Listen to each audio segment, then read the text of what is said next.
Тэгэхээр биеийн тамир спортын тухай хуулийн шинжилсэн найруулгын төслийг бол дэмжиж байгаамаа.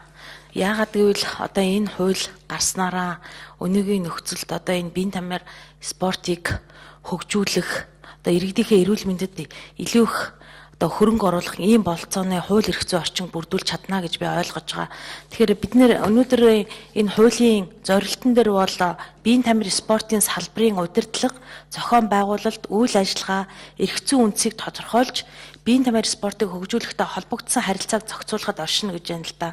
Тэгэхээр би бол бодохдоо мэдээж энэ харилцааг зохицуулна. Нөгөөтэйгөр тэр нийгмийн эрүүл мэндийг дэмжих ийм хууль байгаасаа гэж би хүсэж байгаа. Тэгэхээр энэ зорилгон дээр бас эрүүл мэндийг гэдэг үгэн бас нэг найруулгыг хараад энэ дээр оруулах саналтай байна. Нөгөөтэйгөр фитнес гэдгсэн. Тэгэхээр яг энэ ч бас шин санаа орж ирээд өнөөдөр эрүүл мэндийн даатгал төлөөгүй хүн одоо 3 жилийн дараагаар ашиглаагүй байвал одоо фитнестэй ашиглаж болно гэсэн ийм саналыг оруулж ирж байна л да. Тэгэхээр 3 жил гэдэг бол үнэхээр одоо их хугацаа байна.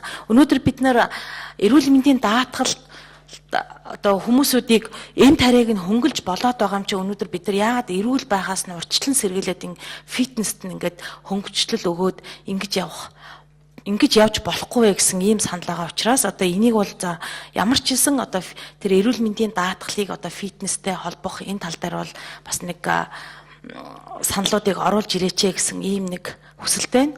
Нөгөөтэйгөр 2020 он гэдэг бол одоо үнэхээр бас хол байна. Тэгэхээр энийг бас бид нэр одоо удахгүй энийг бас хилцээд батлана гэж найдаж байна. Тийм учраас энийг бас нэг хугацааг дахиж харж үзээч гэсэн ийм санал нь баярлалаа.